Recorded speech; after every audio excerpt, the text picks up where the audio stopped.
Assalamu alaikum. The paper for this week is conducted by Australian Endodontic Journal in 2022 by Pires et al., titled Guided Endodontics of Calcified Canals, the Drilling Bath of Rotary Systems and Intracanal Dentin.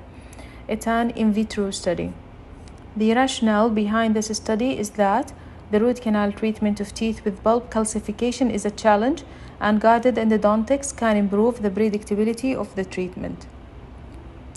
The aim of this study is to evaluate the drilling bath and the dentin wear of two instruments used during guided endodontics. So, the null hypothesis of this study: there is no difference in the drilling bath as well as in the intracanal dentin wear between the DSB burr and Mans burr, and there is no linear correlation between the drilling bath and dentin wear. So, they brought 20 caries free mandibular incisors from a local human biobank and fixed in articulated models.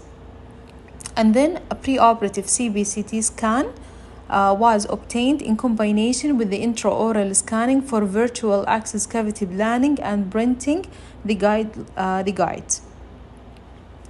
Then the experimental group were divided according to the burr.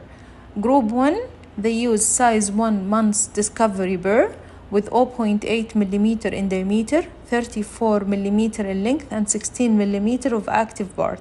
And in group 2, they used DSB burr with 1 mm in diameter, 25 mm in length, and 18 mm of active part. And then they assess the outcome.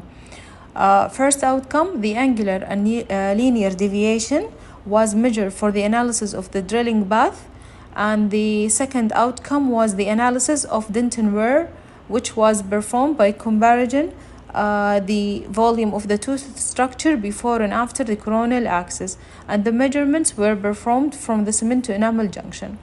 The methods they used to assess the outcomes is that the image obtained before and after the root canal axis were imported and superimposed using the 3D viewer in the program.